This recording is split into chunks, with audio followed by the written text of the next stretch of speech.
A very warm welcome to you from Equa Marketing. This presentation is brought to you by Equa.com, a leader in digital marketing. Hello everyone, welcome to another amazing episode of the Growing Dentist Podcast Show. This is the podcast where we help dentists create a bigger future in terms of time, money, purpose, and relationships. I'm Nauren, your host, the founder, plus also the founder of Equa Marketing, a full-service digital marketing company for dentists. Today, I'm super excited to have Dr. Bill Williams on the show. Dr. Bill is the founder of Solstice Dental Advisors, a consulting firm that helps dentists discover how to grow their practice in a significant way. In many cases, many of his clients have doubled their practice. He runs a mastermind called Solstice 5M Masters Academy and the 5M Mastermind for Dentists. He's also in private practice, working 2 days a week in the group practice he founded 40 years ago in the metro Atlanta area. It's called Swanee Dental Care. Dr. Bill is the author of at least two books that I know of, which became Amazon bestsellers. The first one is Marketing the $1 Million Practice. It reached number one in Amazon in dentistry and number 15 in marketing. His second book, The $10,000 a Day Dentist, has been at the top of the charts for the past 6 months since its release. Dr. Bill, it's an honor to have you on the show. Welcome. Thank you, Nauren. Good to be here with a fellow Imagineer. Thank you. I think we both have that in common. We like to invent and create and, create a bigger future for everyone. I do appreciate what you do for the community and, especially your business where you focus on helping dentists have the same kind of success you have had. Did you go from 0 to 5 million in 10 years? 0 to 5.8 million in 10 years when I started my new practice in Swanee 23 years ago now. Wow. I mean, so 5.8 million 23 years ago is like what, 15 million today? I don't know. Yeah, we had a good run, and we're still doing it. I mean, we're over that now, but the story of 0 to 5.8 was particularly interesting because I wrote about that in the Marketing the $1 Million Practice, and I wrote how we did that. And it's a story that's gotten bigger over the years because a lot of people have implemented a lot of the techniques I've started teaching in that particular book, and they've grown their practices tremendously just because of that. That's amazing. Can you tell us a little bit about yourself? I know many people who are listening to this podcast already know who you are, but for those who are meeting you for the first time, give us kind of a quick overview. I'd be glad to. I'm an Atlanta, Georgia native, born and raised here. Proud to say I went to Auburn University, and I'm a big War Eagle fan. Went to the Medical College of Georgia School of Dentistry, graduated in 1975, making me now one of the elder statesmen, I guess you'd say, of dentistry. It's hard to believe. Had my 68th birthday yesterday. So I continue to practice. I love it. We continue to do all kind of fun things in the practice.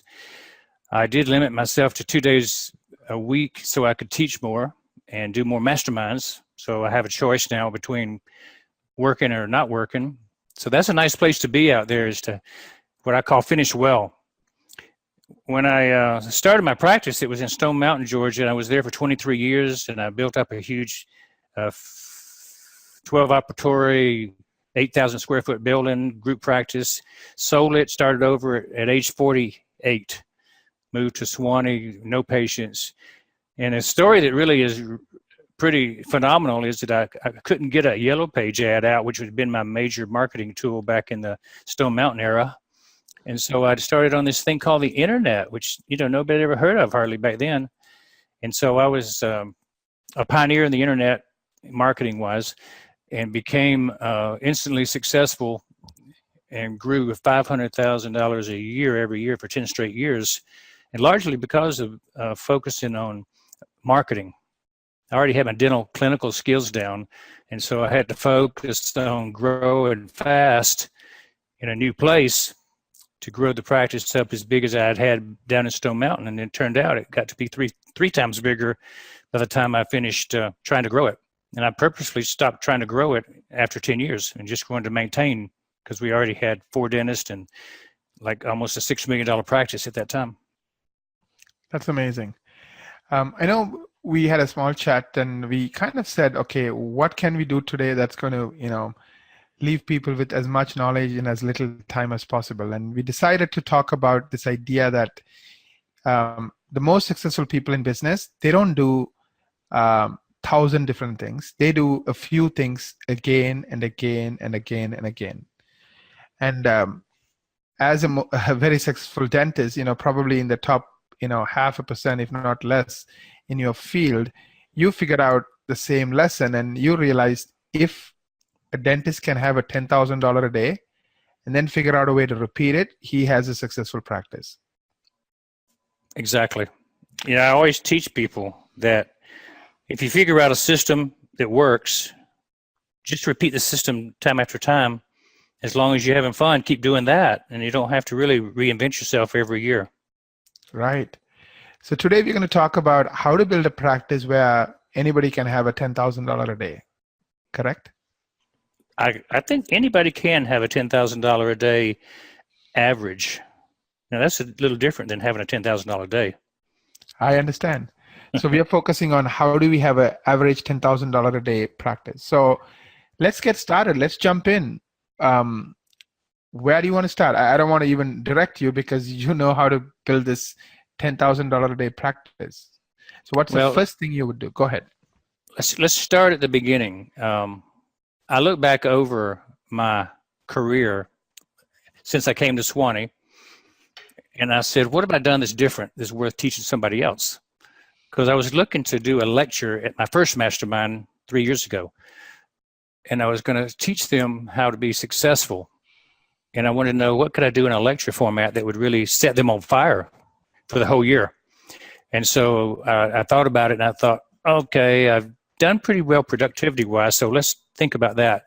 How do I figure out what I did during the time that I got ready to be productive? What was I thinking? What was I doing? What was the staff doing? And I came up with 50 ways that I was more productive than most people, or I was more prepared than most people. And so I put it down on paper, and it came out to be pretty much centered around 5 different things. And so I decided to call it the Big 5 in dentistry. And each of those 5 areas had 10 separate areas underneath it. And that became the basis of that lecture. And I gave the lecture to my Mastermind dentist. And lo and behold, each one of them started doing 10,000 a day, some of them every day. And so it was a transferable technique, a piece of knowledge that could be replicated. And so that's how actually the book came about, because of the success of the guys in our Mastermind. Yeah, I'm going to get myself a copy of both your books when I'm done. Both are on Amazon, correct? That's right. And So, I'll do one better than that. I'll send you a copy that's signed, Nauren, because you need one. Thank you. Appreciate it. Yeah, I talk to a lot of dentists, and I would love to, share some of your secrets of how to, do it the smart way, not the hard way. I hate working hard. I love working smart. Well, let me break it down a little bit, and then you can just ask questions as we go along. I'm glad to dig into what you find interesting, because you do have a pulse of what's going on in our profession. You've been studying us from a marketing standpoint for many years, and I appreciate that. The Big 5 are the mindset the dentist and the team has, the team itself, the people that make up the team, and how well they're trained, how well they're selected, how well they're maintained and remunerated, how they're bonused and how they're rewarded. All that goes together. And then number 3 is the facility. You've got to have a facility that can allow you to be a producer. Some dentists can produce out of 1 chair very well. Some need 5, 10 chairs. It just depends on your style of practice. But you got to maximize your facility, whatever it is. And then marketing. You've got to have marketing, your topic. You've got to have capacity. And capacity may be my topic between all those, I think mindset and capacity are the two factors that I can make the most difference in a dentist. A lot of people teach marketing. A lot of people teach team dynamics. Very few teach facility and very few teach capacity. So we look at those areas and kind of break them down as to what increases the doctor's capacity to be a producer. There's some limitations that happen too, some bottlenecks. And I try to figure out for each dentist that comes through our mastermind, what's the bottleneck that prevents them from achieving their goals? And that's the secret to the mastermind when I run one is we find the bottlenecks and eliminate the bottlenecks, and the doctors start soaring to their natural abilities. You know, every dentist has a different capability, a different capacity to be a producer. It's not an innate talent that you have born with, just your DNA. But I think we can bring it out and create more capacity in a dentist by identifying what holds them back and support them with what will push them forward. Absolutely. So the five are mindset, right? Second is team. The third is facility. Fourth is marketing. And the last one is capacity. That's right. Let's jump into mindset. So you said, I want to go back to what you said earlier. You said you studied. What made you, successful, and what made, what were the keys to success? And you noticed there are 5 areas, and each 5 areas, there are a lot of topics, like almost 10 each, so 50 topics total, right? And you zoomed into those important things, and you gave a lecture that was the basis of, your mastermind group, or the 5 million mastermind group. So let's jump into mindset. The first one, tell us about mindset. Tell us what it is, and tell us why you think this is such an important, part of the secret sauce. Well, a lot of people don't know that other dentists do what they do because they live in what's called a silo. They have a silo mentality. They kind of isolate themselves from everybody. They may be the only interrelate with dentists in their own community. They don't get out and see the world. They don't have a national mastermind, which I believe is the key to success, having a national mastermind and getting out of local dental study clubs or local dental political organizations. Those are some of the most dangerous things in dentistry is hanging around dentists that are your neighbors because they're your competitors. They won't tell you anything that's good. So I believe in a national mastermind because the freedom to hear what other people are really doing is what really will set you free. And so what I always try to do is break out of the ordinary and find new paradigms to bust into. One of my most important masterminds that I ever joined was called Quest Management Program back in the 1980s. And Ron McConnell and Gary McLeod led this revolutionary new concept where you actually think about business. And I had never done that as a dentist. And so I attended Quest Management Program with my entire staff. We sat there and listened to Ron, and he was talking about how there's this grasshopper in a jar, in a mason jar, and it's got the lid screwed on top of the jar, and the grasshopper's jumping up and down in the jar, and he can't get out. And he's bumping his head on the ceiling. And Ron said, that is you in dental school. You're jumping up and down, but you're not allowed to go any further. And so when you get out of school, you don't know the lid has been taken off, so you still don't jump very high. And you don't get encouraged to go beyond by your peers that are local because they're your competitors. And so somebody comes along like a coach or a mentor and says, you can do better. And what I do is I give permission to the guys in my mastermind to do better. And I tell them they can jump out of that mason jar. And so they do. They jump higher and they jump higher and they jump further. And when they end up doing more than they ever thought they could, they look back and go, I wish I'd done that sooner. And so it's given permission, changing the mindset of the doctor that really, really starts them on the journey. And then you have to train your team that they can be better. And then you train them on techniques, train them on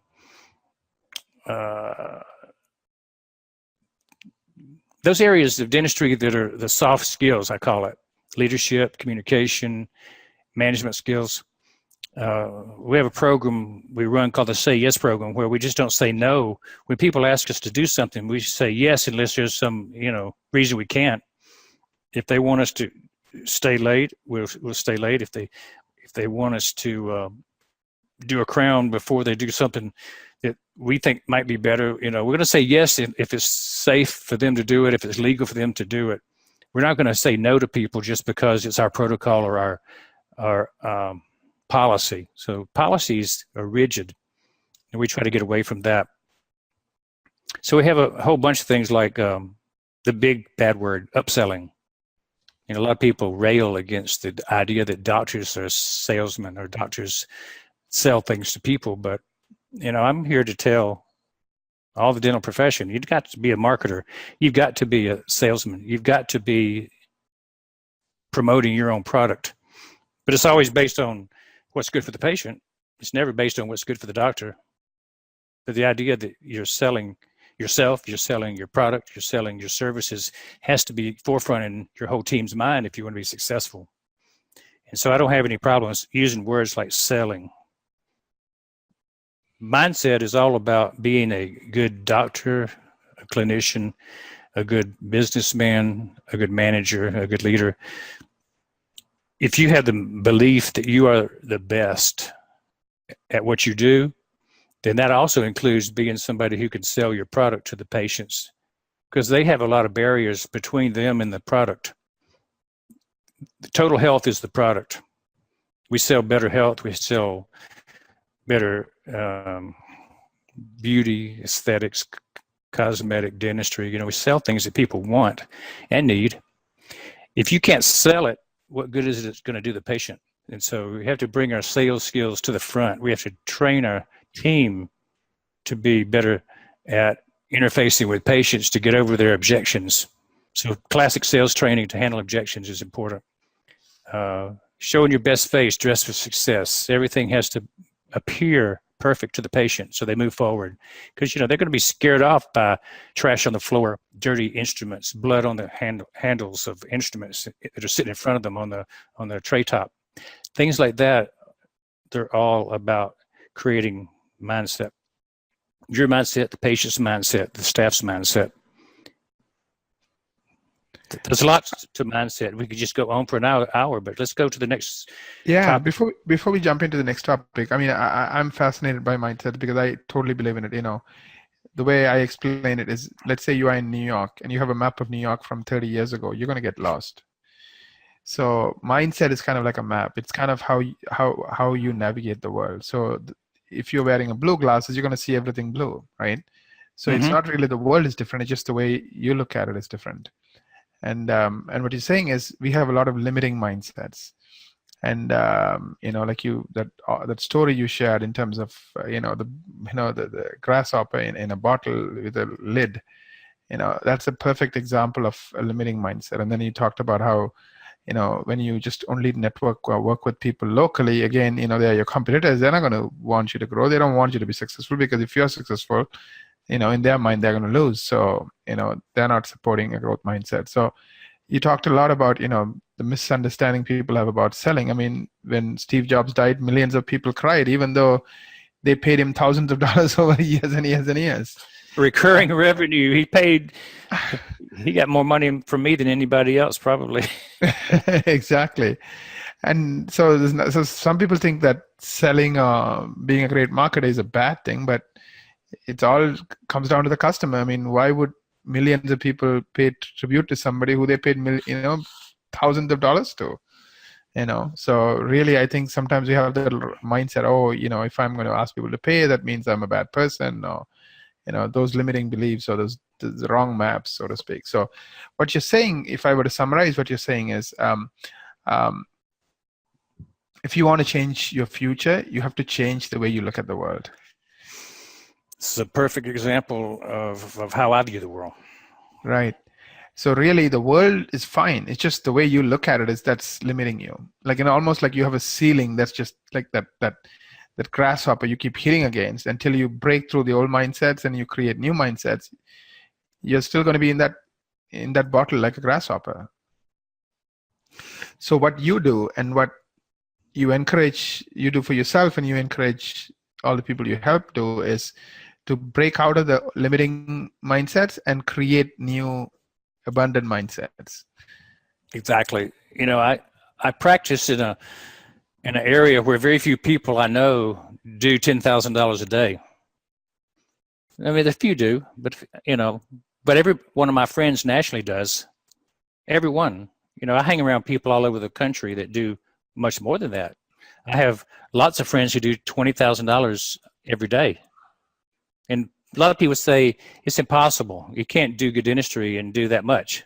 But some of the best clinicians in America are those people I'm talking about. They're people who have the highest caliber of ethics and quality, and they're doing just ABC dentistry. We're not talking just fancy all on fours, and they're doing ABC. Everybody's doing just what you do every day in your practice, just doing a lot of it. And yesterday was a very typical day. I had ceramic implants. I had crown and bridge. I had root canals, extractions, bone grafts, TMJ treatments, periodontal treatments, laser, perio. I was just doing everything I do. Orthodontic starts. It was just a great day. This is the kind of dentistry that every dentist can practice if they just put their mind to it. Right. So give me some examples of mindsets and teams. I know we didn't touch on that a lot. I have two things I like to talk about when I talk about mindset and team. And this is really going to be a huge opening to some people's eyes when they hear this. I teach something called 100% readiness, 100% willingness, and it leads to 100% happiness. So take an example of your day is supposed to go smooth every day, and you want the team setting up the rooms and preparing the patients so that everybody's on the same track, on target. And so the doctor walks in the room and he's ready to work, and the financial forms are not filled out, and the patient hasn't agreed to treatment yet. Well, that's a little bit of an upset. It means somebody's got to stop and go get all the forms done and take some time, and the doctor's got to go away while they're doing that. And the doctor comes back in and he's ready to start working when the financial forms are filled out. But the syringe is not out of the drawer, the anesthetic's still in the drawer, the needle's not on the syringe, the topical's not placed, So the doctor's got to kind of wait for the dental assistant to create that.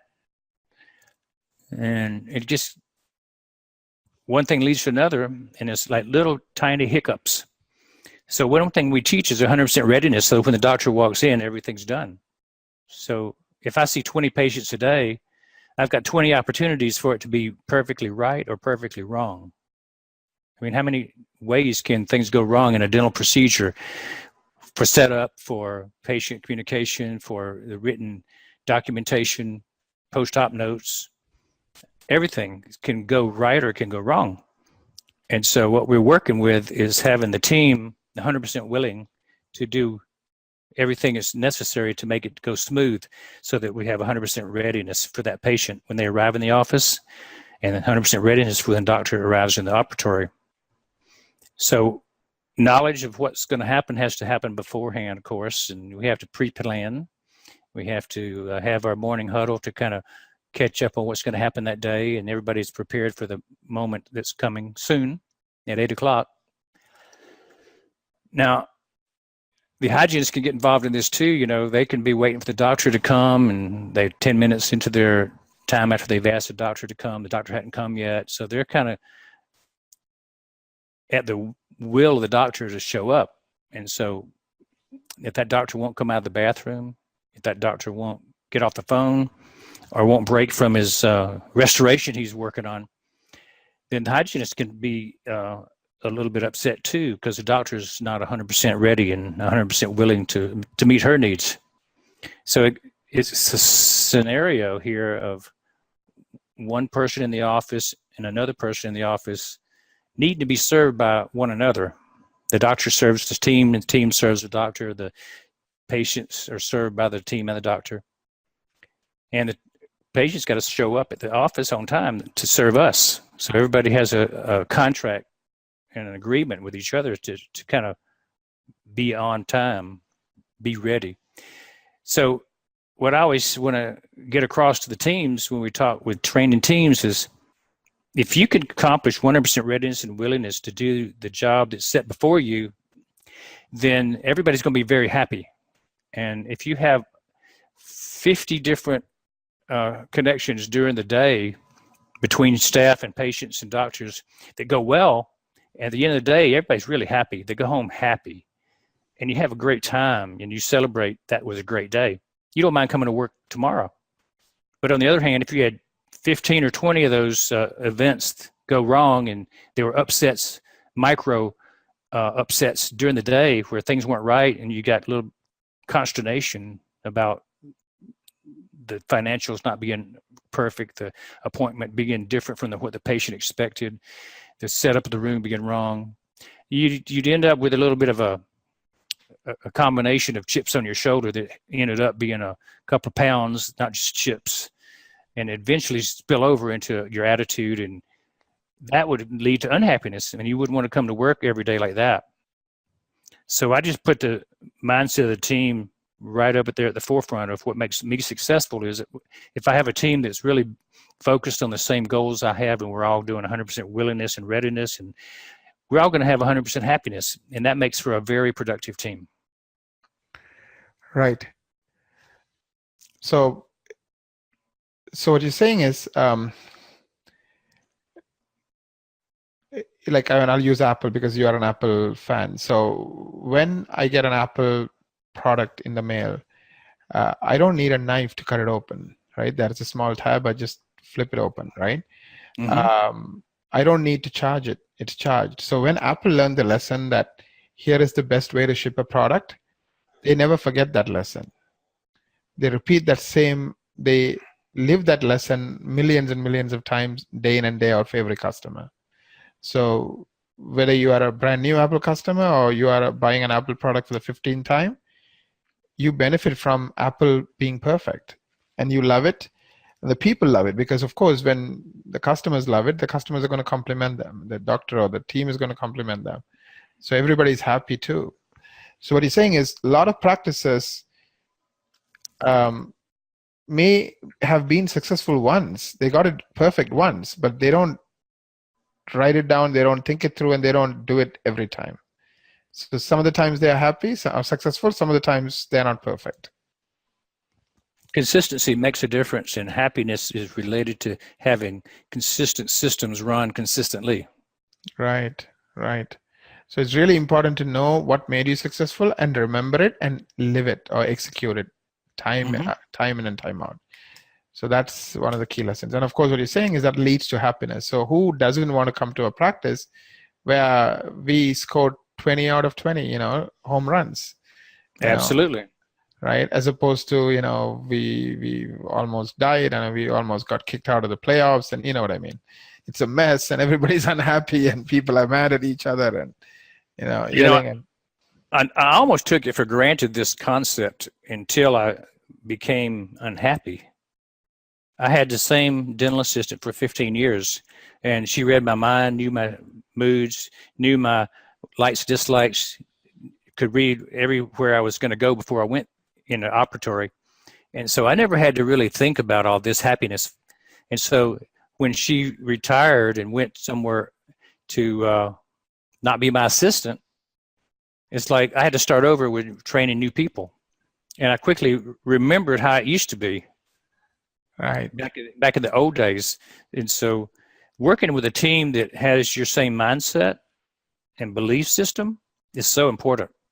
And everybody out there who's churning team members probably understands this point. Your biggest frustration in dentistry is a team that is not a together team. Right. I think we spent a decent amount of time on mindset. Let's jump into team. What's your lesson for us about teams today?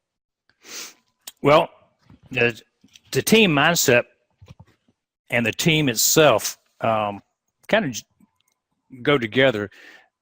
I teach a concept called tens, hire tens, or if you don't hire them, at least find somebody who's got the potential to be a 10. Bo Jackson was a perfect 10 as a sports guy. He was excellent in many areas. And Right. Bo Derek was a movie actress who they made a movie called 10, and she was supposed to be, the vision of the most beautiful woman. So to me, in dentistry, a 10 is a dental staff member, team member, who fits your perfect picture of a perfect assistant, associate, business assistant, or hygienist, because they understand what it takes to create a result that's just outstanding. So a 10 can be anything that the doctor needs to be outstanding. And so I like to surround myself with people who support my vision, and they go out of their way to be outstanding. And so you have to hire people persons who like to serve other people, and I find you have to test them before you bring them in to find out, those basic underlying characteristics. And so there's several mechanisms we like to bring people into the practice through those mechanisms, and then train them up with proper orientation skills. Have a practice orientation before you start asking people to work, a training session, job descriptions, and have them we give them rather a mentor on the team, somebody who will help them achieve their level of expertise to be able to run and jump when necessary. Don't expect them to come and run and jump because they just got hired. They got to be trained to do the things. So a team has to be trained well, and that's the bottom line. Right. So perfect 10. So tell me your definition of a perfect 10 for your practice. Let's say an associate, let's say a dental assistant, and let's say a front desk person. My associates that I like to hire are graduates of trainings that have implant and IV sedation residencies. That would be my perfect associate. Somebody who has good verbal skills and speaks clearly and that relates to people. I feel like that dedication to higher education is critical, that they have to be CE junkies, just like I was when I was growing up, and they want to be better, and they want to surround themselves with good people. They have to be coachable. One of the things I found was that the highly successful associates that come into my practice, I've had 18 associates over 40 years. The highly successful ones are coachable. The ones that are not very coachable tend to plateau out and not grow. So some of them may think they know everything or don't want to know more. And those are the ones who tend to plateau out. Now, the perfect dental assistant is one that fits my personality. Everybody has a different personality. I'm a high D. If you look at the scale of DS, L, and what's the other one? This is Myers-Briggs? Yeah. So I'm a high D, so I need an S to be my dental assistant. And everybody needs to have a complementary dental assistant. And so I need somebody who is steady and solid, but who's not going to try to take over the operatory. I'm pretty dynamic in the operatory and lead the way. I have a quiet storm reputation where I don't say too much, but when I say something, it means a lot. And so I don't want a high I as my dental assistant who is always chatting. He's always talking and inserting themselves in the conversation. So I want somebody as my dental assistant who fits my characteristics. And every dentist is going to have a different personality. Most dentists are S personality. And so they might need somebody who's a higher I, who's going to talk more. they might need somebody who's even a director who's going to kind of take charge and lead the conversation. So it depends on who you are as to what you need to hire as a dental assistant, because that's the most important person day to day that you're going to interface with, somebody who's going to complement you very well. As far as front desk people, I think you've got to have people up there who are well-rounded. That position has to be enough of an eye to be upbeat when people come in and enjoy the process of meeting and greeting. They got to be strong in the C category because they've got to be a numbers person. You know, a lot of the numbers crunching that goes on in a dental office at the front desk, those guys have to multitask. And if you don't have enough capacity in the C range, what they call the accountant abilities, you'll get lost. And if you're making appointments, you got to be pretty much of a D, a driver, because you got to drive people and engineer that appointment book. And you got to be enough of a salesperson at that position to sell people on the idea that they need to get on that book and get into the office. So it's a pretty well-rounded, and a lot of people up at the front desk are also the case presentation manager. They do the financial arrangements. They sell the dentistry. So it takes a lot of skill to do that kind of thing. You need well-rounded people at that position, I think. Right. So you're saying, so you look for a perfect 10. How do you find them? Is that easy to figure out in an interview? Do you give them tests? I do. I have Profile XT is one of my favorite tests that we'd like to run, which identifies verbal and mathematical skills. It identifies attitudes and strengths and weaknesses. It ranks them on a scale from 1 to 10 in about 25 different areas. And I find it very useful. I found that if you take and do a job match test, take your best people that you've had over the period of years and say, this is my perfect 10. And then when you interview, you try to find people that match that same pattern. And then they're going to be almost a clone of the person that you measured that perfect 10 from when you hire a new person. That's a skill that I'm looking for, is somebody that matches what I've already found to be a perfect 10. Right. And just because you hire them, is that good enough, or how do you groom them? I mean, you said you had this assistant for 15 years and then you struggled, right? So you got lucky with that assistant because you didn't really have to maybe even groom her. She just was so focused and it just came natural to her. But what about those who are not able to, or are these 10s automatically able to figure things out? No, I think you have to really have a bit of, you have to have good luck as well. I mean, you're going to find people that apply that really you shouldn't hire. So you have to screen them out. And then when you do find the ones that you think are equal to the task because they scored well on the test, you've got to go through some working interviews. You've got to go through some orientation programs to see if they fit your vision, mission, and culture. We always introduce people to the culture of who we are so that they get to reflect back to us if they liked being in that kind of culture. And that's one of the most important aspects of being on the team, is they have to verbally indicate that they like the kind of culture we have before we hire them. So we let them see what our culture is. You know, it's written. And if they don't like that kind of culture of openness and honesty and being responsible and being on time, those things that we have written down are just part of our expectations of being a good team member, what it takes to be a 10.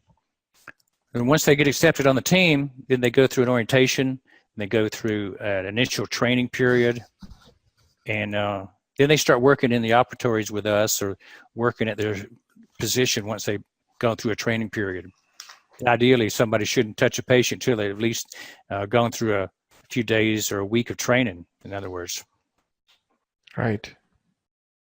Because they need to learn the way you do things. It's important. If they can learn them my way, it saves a lot of, you don't want to train over patients if you don't have to. That's very disconcerting to a patient to have people being corrected in front of their mouth. Right. Absolutely. We talked about mindset. We talked about team. Let's focus on facility. Why is facility important? Well, a lot of dentists are limited by how many rooms they operate out of, and they cannot grow. And a lot of dentists I work with want to grow. They want to maximize the value of their practice before they retire. And so they're looking to add associates, and they can't add associates. They're looking to transition by bringing a dentist in, even to be a partner. They can't grow because they don't have enough rooms. So if they don't expand hours, then they have to build more facility. And so one of the keys I found to growth was you have to add associates if you want to grow. I mean, one dentist can do up to $3 million of production if they want to really work hard. That's possible. That may be big enough for some people, but that's a lot of work, and it's kind of hard to do that much. A lot of dentists, they struggle at trying to get to $1 million, and they can't even fathom doing $3 million. But if you want to be a $3 or $4 million practice, it's easy if you just add an associate or two. And that's what most of the people do if you're talking about growth. I believe in one facility with multiple dentists as opposed to having multiple facilities with one dentist, by the way. A lot of dentists teach you open up multiple offices and have multiple overheads with multiple marketing situations. And I just feel like that's harder than having one office with multiple dentists in it. And so if you could figure out a modular system to grow your practice at 3 or 4 dentists over 10 years, that's a pretty good sized practice. And that's what I did. Right. You're saying if you have 2 houses and you're trying to manage both of them at the same time, it's hard. It's better to have one house.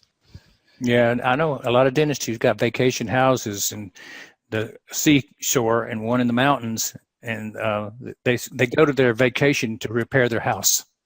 Right. They're not having vacations at that point. Right. Absolutely. So it's better to, in this case, put all your eggs in one basket and just make that the best it can be. Well, that's what I decided. I got to a point where I was very successful in the Swanee practice, and I had 15 operatories and 4 dentists there with me. And it was like, I could go and do this again over here and over there. And I just said, big enough. I don't want to be bigger. I'll just do my thing in one place, and I'll be happy with where I am. So right. It's individual choice. There's no wrong choices. It's just you have to choose. Right. Absolutely. Any other points on facility, doctor, you want to share? An adjunctive thing to facility is scheduling. So let's talk about scheduling a minute, because that's really, really one of the big keys to me to being a $10,000 a day dentist is how you schedule. I have this thing called the new patient experience system, and it runs the patients through the practice, and the facility is set up so that they tour through it to get to the consultation room. And so along the way, they have things that we want them to see and experience. And my staff is trained to have a specific talk with them as they go along the hallway, down the operatory line here and over past the reception room and past the laboratory. And so the patients who go through this new patient experience, they typically will buy 50% more treatment than those who don't go through that system, because they are discovering things as they go along, and we're learning things about them as they go along the tour. So I always tell people we tour the facility before I tour their patient's mouth. Right. I'm finding out what they really feel about cosmetic dentistry, about the lasers and the sterilization systems and the cleanliness of the office and how the staff uniforms look as they pass them in the hallway. I'm getting information as I tour through the office. And then we sit down in a room which is specific for interviews. It's not the office manager consultation room. And I interview the patient before the exam. And I'll spend 5 to 10 minutes just interviewing the patient, doing the thing that's the rapport building, get to know you, tech talk. And my wife always says, you want to know 10 things about the patient before you ever talk about dentistry. And it's important to be a human before you're a dentist. And if we accept the patient as another human before they accept them as a patient, you'll break the barriers to mistrust. You'll break the barriers to belief in what you say. And that's the real key to our success, is that people buy more dentistry from us than they do from other dentists, primarily because we get in sync with them before we actually try to tell them what they need or talk them into buying something that they don't think they need. Right. So let me just, I heard a couple of points you made. One is, are you familiar with Dr. Robert Cialdini, who wrote the book called Influence? Sure do. I know about Robert, and he's a good author. I really follow his work closely. Right. So he talks about consistency. So what you're saying is, when they tour the office, you're learning a lot about them. So you're not trying to fight them or argue them or change them. You're trying to understand them. The more you understand them and the more you can cater to their needs and the way they think, the more successful you're going to be in convincing them. Am I correct? That's right. Second thing I heard is we tend to do business with those we like. So, I mean, the book, Dale Carnegie's book, How to Win Friends and Influence People. The biggest thing I got out of that book is, if you want others to like you, be interested in them. Be interested in what they want. Talk about them. Find something in common. So, second thing you're saying is, you have to connect with them as a human being before you connect with them as a technician, as a dentist who knows everything about oral health and overall health. Precisely. So do you use any of the other principles of Dr. Cialdini in your process, new patient process? Innately we do. We created our new patient experience 25 years ago, and didn't know who Cialdini was back then. Right. But as I read the books, Persuasion, the last book, and then Influence, the one before that, I recognized many of the things he was doing, we were doing. I mean, we were asking the question, the answer to which is the message we wanted to send. Right. So the principles are social proof, authority, consistency, commitment. So you are doing those, you are implementing many of those ideas. Yeah, every one of those was built into our new patient experience. Everything that Cialdini talked about as a research analyst for human behavior, we were doing, but it wasn't because I figured it out. It's because I studied the masters that came before me, like Omer Reed and Patty Lunn, and the guys that were my mentors. I just put into effect L.D. Pankey and those guys. What they've taught me, I just keep repeating it over and over again. Right. So these are universal truths, right? They never change. Doesn't matter what the technologies, doesn't matter, Jesus, Confucius, Buddha. There's a bunch of truths out there that people repeat in modern day language, but they were said many years ago. Right. The book of Proverbs has 31 chapters, and you'll find most of the wisdom in the world included just in that one book. Right. Absolutely. Makes sense.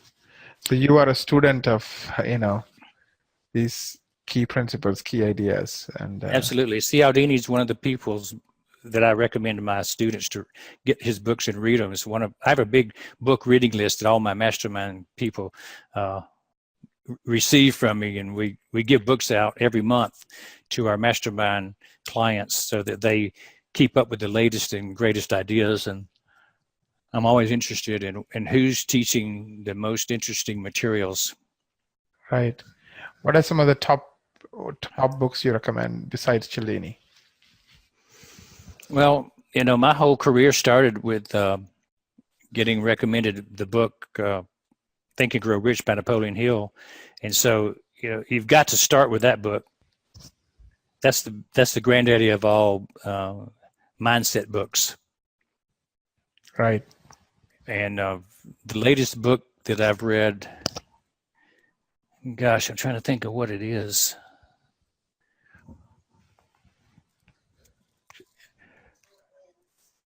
Which one? Talent Wins. There you go. Talent Wins. Talent Okay. Wins is a book putting people first, and it's new paradigm. Some research very similar to Cialdini, but it's Sharon Barton and Carey are the authors, and they're talking about their experience of putting a framework about how people come before strategy, and that gives people in a corporate environment a leg up on the competition, because your people come before some of the things that CFOs and CEOs do is create a strategy that kind of crushes people, and their whole concept is you make people equal to those other divisions in the corporate world, and then the company grows as a whole. So talent wins. Right. Makes sense. Makes sense. Let's get back to our topic. So we talked about mindsets, we talked about team, we talked about facility. And I do appreciate you sharing these books with us, and we'll include them in the notes. Let's talk about marketing and then jump into capacity. Let's do that. Marketing. I cut my teeth on marketing, and I felt like I should be better at it. And so I studied it hard, and I bought a book called Guerrilla Marketing by J. Conrad Levinson. Oh, I remember reading that. Yeah, this is a great book. And it had 200 different ideas for guerrilla marketing. And so I implemented all of them in my practice back in 1997. And I started implementation, and that's what created a growth factor that we added $500,000 a year every year for 10 straight years. And a lot of it was inexpensive marketing tactics called guerrilla marketing. And we looked at everything as a marketing opportunity. And that soon led to web-centric marketing with the combination of guerrilla marketing plus the internet. Changed the whole environment of how we marketed. And eventually I added social proof and expert status and authority marketing. And video marketing came along, and we started getting into putting together videos of cases and doing TV and 5-minute shows on case makeovers. Marketing, direct mail, did some of that along the way, and it's proven very effective, which a lot of people think that's out of style, but it's still very effective. And social media, of course, is the latest adjunct to what we've been doing, and we've taken a lot of steps toward becoming the #1 in our market district area, trying to dominate on social media with LinkedIn, Twitter, Facebook, Pinterest, and Instagram. So we make a mark. We want a footprint in each of those different platforms, I guess you'd call it. Yeah, I mean, I've been thinking about marketing for a long time, and to me, marketing is hard, but it's simple. Marketing to me is getting people to know you, and then helping them choose you. That's where influence principles come in: social proof, authority, liking. Yeah, I always tell people I want people to know me before they meet me. That's kind of the rule of thumb. Right. So first they hear about you, and then they kind of like you, because if they don't like you, they're not going to even consider choosing you. Yeah, if they've never heard of you, they're not going to show up at the front door. Exactly. And then finally, today social proof is so powerful. It's like the bulldog standing outside your front door. If you don't take care of it, it's going to, scare people away. Especially the online reviews. Those are like huge bulldogs.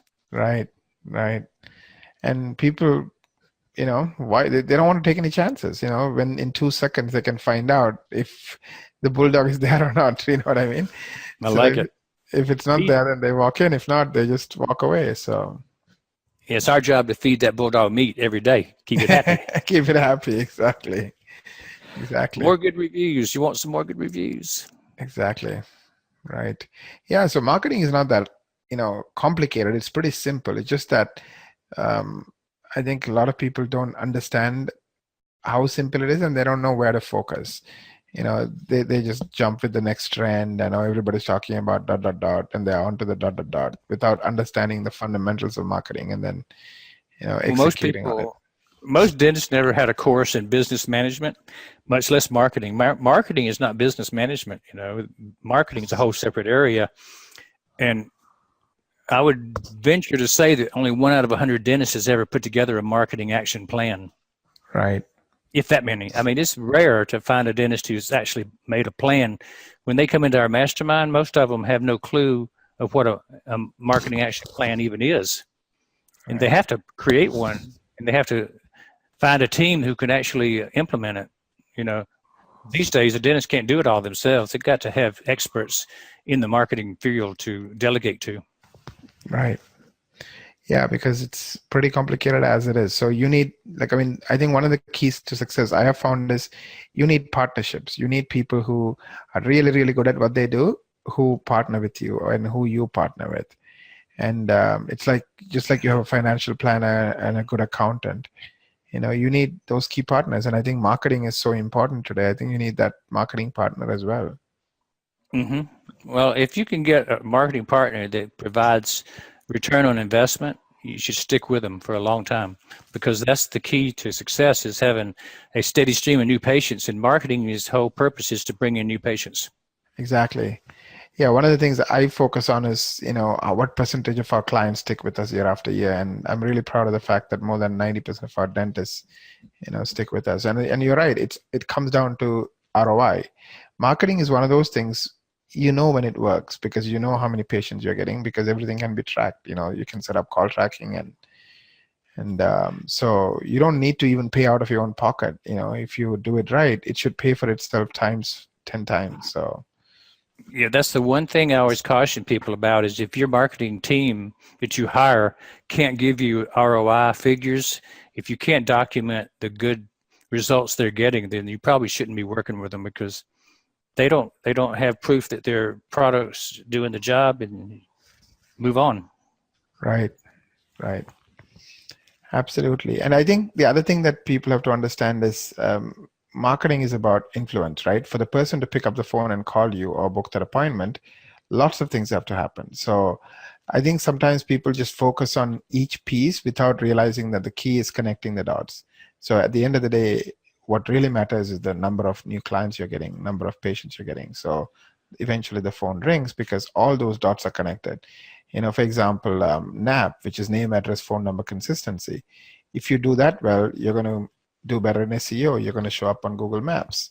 So you need that for SEO and Google Maps.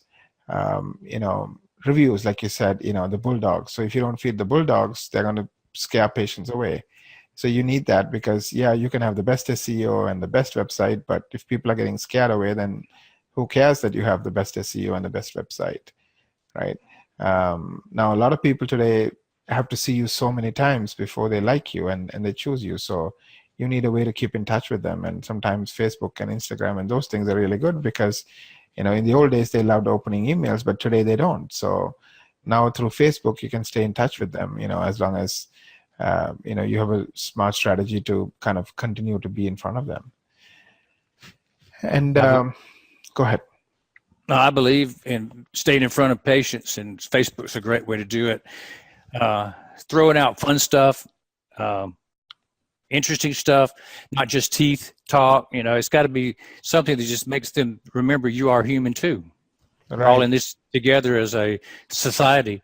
And if the dentist can be a part of a society that enjoys the company of others, and they enjoy being around dentists, and nothing's worse than a dentist when he goes to a party and people come up to him and start talking about their teeth.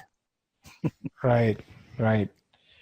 Absolutely. And, even something like we posted somebody's birthday and we got 34 likes, something as simple as a nice picture with a name of the person who's celebrating the birthday, you have to, because people connect with humans. They don't connect with businesses. They don't connect with things. They don't connect with, technology. They connect with people. Yeah, one of the things we did that's very useful for our image around the Atlanta area for decades was we went to missions in Africa, and we went to missions in Honduras, and we took teams over and did dental and medical missions. So when we came back, we didn't just go back to work. We would talk about our mission, and we would put together a PowerPoint and show that to our friends, and we would go to different civic organizations and show our mission trips, and some on TV. We'd do public service announcements on some of the TV shows that they actually let us talk about our mission trips. And they didn't even charge us to run these public service announcements about missions to Africa. And so I got a reputation around Atlanta for being the missions dentist that went, for the last 15 years. Everybody keeps asking about, when are you going back to Africa? And so just share it what you do. It's such a nice thing. Right. Exactly.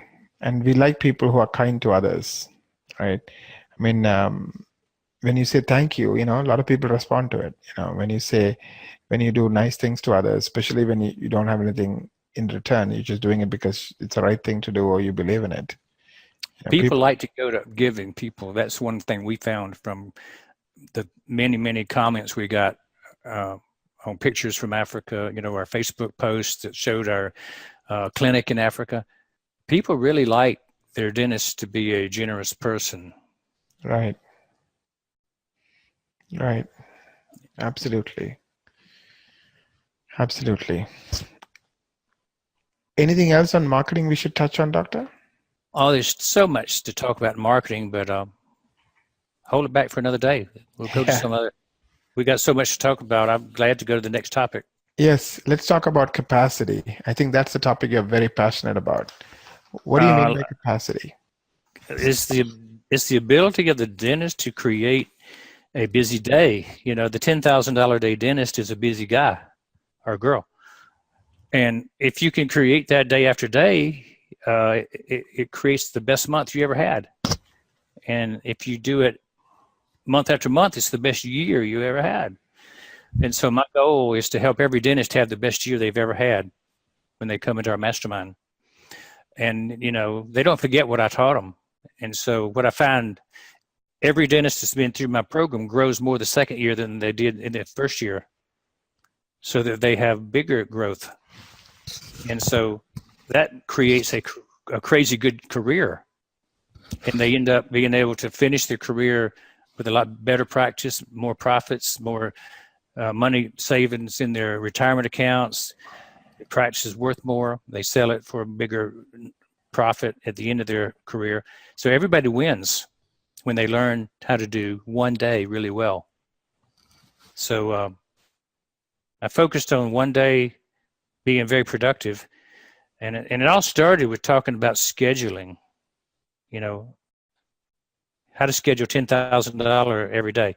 And that's the goal I challenged my staff to. I said, I just want you to do one thing. We have a lot of other things that we could do, but the most important thing is to schedule $10,000 every day. And that's kind of an audacious goal, isn't it? Right. But you know what? They do. They absolutely do. And I kind of tease with them. I say, failure is not an option. And I say, teasingly, don't leave home or don't leave for home without doing it. And most every day they'll book me full for the next day.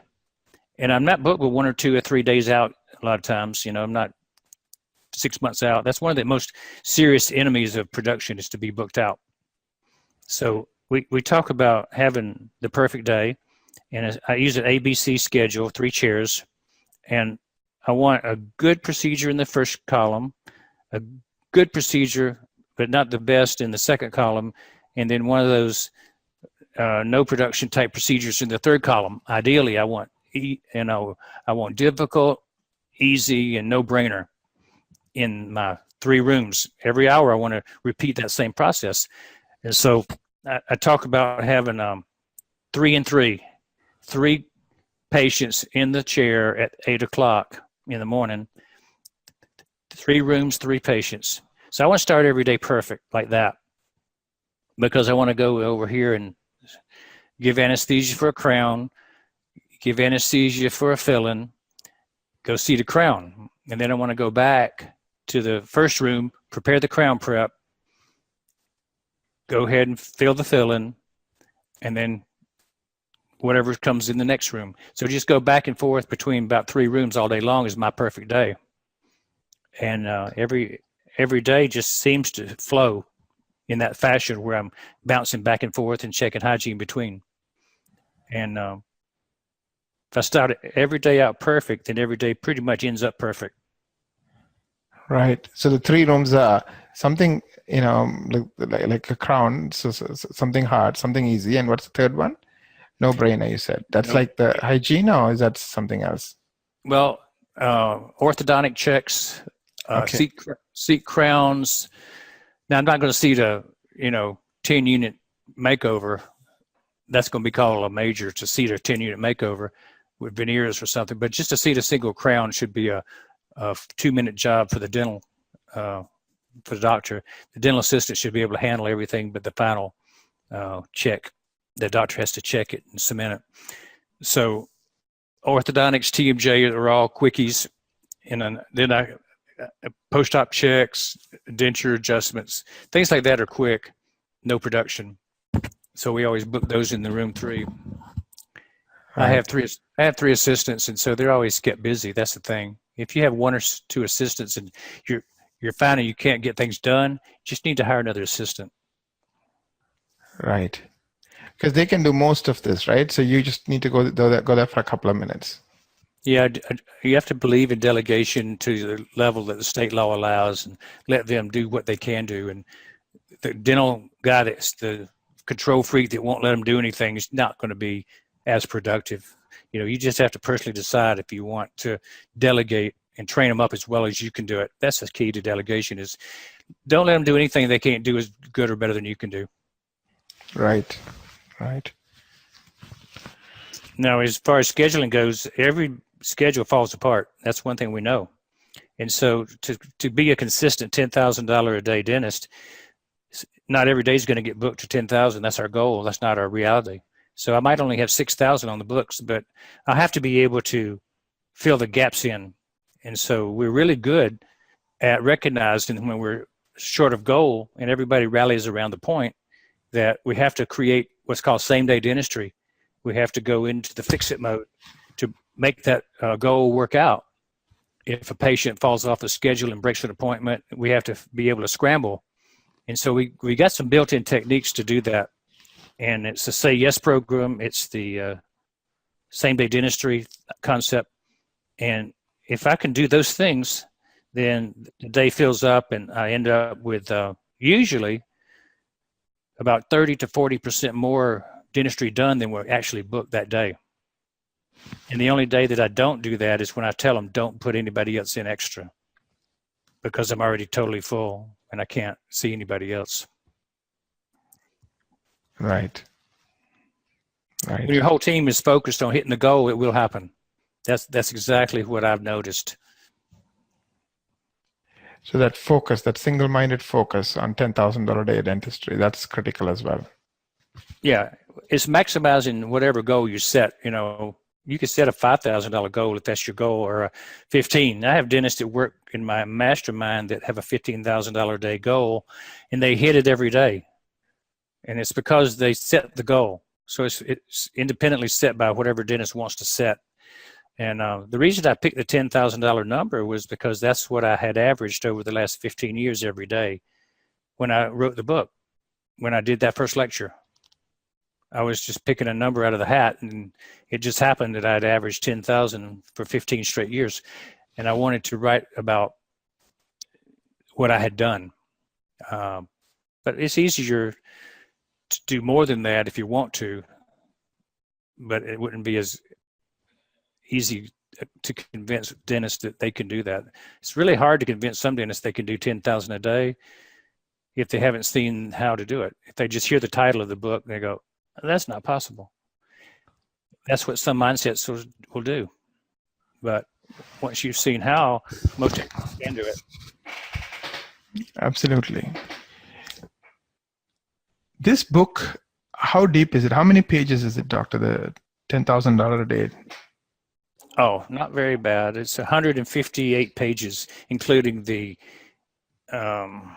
index. Right. So it's like a 2-hour read? Yeah, 2 or 3 hours, you got the whole thing. It's got 50 ways to create a highly successful practice, or as I say, 50 shades of abundance. 50 Shades of Abundance. Those are 50 techniques or ideas around these 5 big ideas. Exactly. See, in the book, I have this dentist called Dr. Alex Middleton, who's the guide, and he meets 5 dentists who are in different places in their career path. And he's meeting these dentists and he's giving them advice and he's telling them things that might work out. And he asks them questions that help him discover their mindset. And then he gives them advice as to what might work. And so the book is kind of a story, and it gets into things that you might not find in most dental textbooks for sure, or practice management books for sure. It's not just a how-to book. It's more of a story of style and belief systems and attitudes about how do you view these production techniques. It's a pretty different book. I enjoyed writing it. That's awesome. I'm going to definitely get my copy and read it. So I do appreciate you sending me an autograph copy. That's awesome. And yeah, I mean, I use Kindle a lot. So what I do is typically I just buy it. It's really, really inexpensive, and it shows up in 2 minutes. So you can't beat that. It's on Kindle. So if you really get hungry for it and want it tonight, you can read it tonight. Right. I think I'm going to do that still, because I still want your autograph copy, but I'll definitely, get a copy on Kindle as well. So thank you very much for sharing your tips. If anybody wants to learn more about your business or get a hold of you, how can they do that, Doctor? I'll be glad to talk with anybody, and I can be reached at solsticedentaladvisors.com. That's my website. Got contact information. Our business phone number is 770-614-4249. So you can leave information there for me to contact you back. We're right up against the next Mastermind starting in May. So I might mention that May 21 and 22 is our next Mastermind that has an opening. So if somebody's interested in talking about that, I would be glad to discuss it. We have a limit of 9 doctors in our Mastermind, so it's Tell me a little bit more about the Masterminds. How often do you meet? What's the commitment? We meet every 100 days almost. It's about 3 times a year for 2 days at my house, and we sit around our dining room table, which is like a big boardroom table, and we go through the entire Mastermind right there.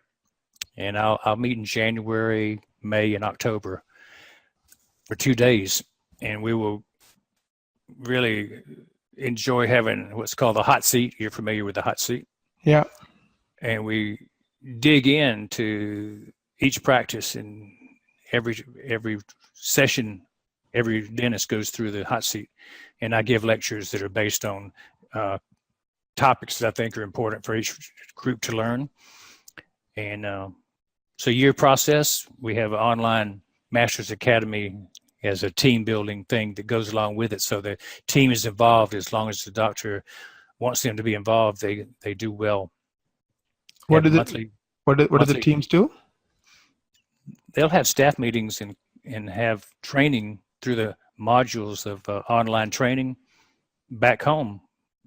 So they'll have weekly staff meetings based on our teachings. No doctor succeeds without the team behind him. And we really feel like the best results we get are when the teams are working in concert with the doctors. So do you facilitate individual meetings for each team? So each doctor's team, you do separate meetings, or how does it work? I only meet with the group of doctors at my home, and the doctors go back and meet with their teams at their office. And they have weekly team meetings, and we encourage them to have department and team meetings. And you teach them how to do that? Correct. So the online component, what is that? It's called the 5M Masters Academy. Okay. And it's 12 to 15 modules that I put together to train the team on a lot of these concepts of marketing management systems. It's a mindset shift for the team. It opens their minds to what the doctor is doing back here at the Mastermind. I see. Right. So you're bringing the team along so they're on the same page as the doctor. Right. Makes sense. At least that's the way we found it works best. If the doctor tries to take the Mastermind on his own and doesn't involve the team, they get a certain amount of growth. But those who involve the team in the process get probably double the growth of the doctors that don't involve the team. Right. Because everybody's on the same page. They're not, exactly in conflict. Mm-hmm. Right. This is wonderful. We're going to include all this information in call notes, the phone numbers, the emails, the websites. Of course, we're going to summarize the conversation here with the key highlights. And if you don't mind, we'll also mention the books you have. So I do appreciate you taking the time today, Doctor. I learned a lot. It's a great podcast that I really enjoyed and learned a lot from. And I think even though my core business is marketing, I think even I can learn a few things from what you shared today, in terms of the big idea I got from you is that anything is possible. And the 10,000 is just a random number you picked, but it really doesn't matter what the number is. It's just that focus and then working on those, the key areas, to make that number happen. And once you figure out how to have a single $10,000 day, you can have 200 of those days in a year. You know what I mean? So then exactly. You can scale it pretty easily. Yeah, I like that. It's a good summary. I really appreciate the way you took the words and made them clear to people that I sometimes ramble. I'll tell you one thing that's interesting. My first teaching that I ever did, my first lecture, was in Toronto, Canada, up there in Ontario where you are. Back in 1983.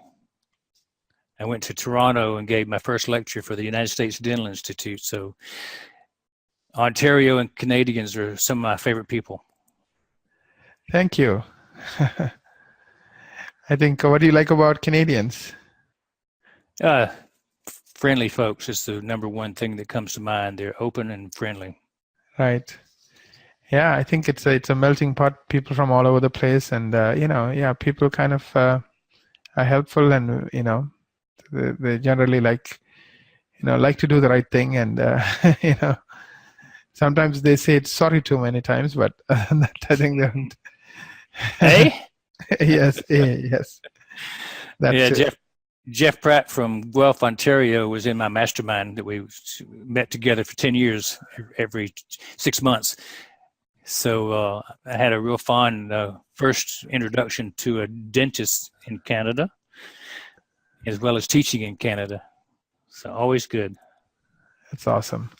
Well, thank you for being invited me to be on your program, Nauren, and I look forward to working with you guys and helping support your marketing company. You do a great job out there, I already know. So I'm glad to recommend you guys anytime I can. Thank you very much, Doctor. I really appreciate it. And I really appreciate everyone for listening. If you like this podcast, of course, share it with your friends, your colleagues. Write a review for us on iTunes. And we would love to hear from you and be of service. Have a wonderful day. And thank you again, Doctor, for taking your time and sharing your insights about how to create a $10,000 a day practice. Absolutely. You're welcome. This marketing, I think even I can learn a few things from what you shared today, in terms of the big idea I got from you is that anything is possible. And the 10,000 is just a random number you picked, but it really doesn't matter what the number is. It's just that focus and then working on those, the key areas, to make that number happen. And once you figure out how to have a single $10,000 day, you can have 200 of those days in a year. You know what I mean? So then exactly. You can scale it pretty easily. Yeah, I like that. It's a good summary. I really appreciate the way you took the words and made them clear to people that I sometimes ramble. I'll tell you one thing that's interesting. My first teaching that I ever did, my first lecture, was in Toronto, Canada, up there in Ontario where you are. Back in 1983. I I went to Toronto and gave my first lecture for the United States Dental Institute. So Ontario and Canadians are some of my favorite people. Thank you. I think, what do you like about Canadians? Friendly folks is the number one thing that comes to mind. They're open and friendly. Right. Yeah, I think it's a melting pot. People from all over the place, and people kind of are helpful, and they generally like to do the right thing, and sometimes they say it's sorry too many times, but I think they don't. Hey. Yes. That's yeah, it. Jeff Pratt from Guelph, Ontario was in my mastermind that we met together for 10 years every 6 months. So I had a real fun first introduction to a dentist in Canada, as well as teaching in Canada. So always good. That's awesome. Well, thank you for being invited me to be on your program, Nauren, and I look forward to working with you guys and helping support your marketing company. You do a great job out there, I already know. So I'm glad to recommend you guys anytime I can. Thank you very much, Doctor. I really appreciate it. And I really appreciate everyone for listening. If you like this podcast, of course, share it with your friends, your colleagues. Write a review for us on iTunes. And we would love to hear from you and be of service. Have a wonderful day. And thank you again, Doctor, for taking your time and sharing your insights about how to create a $10,000 a day practice. Absolutely. You're welcome. Time and sharing your insights about how to create a $10,000 a day practice. Absolutely. You're welcome.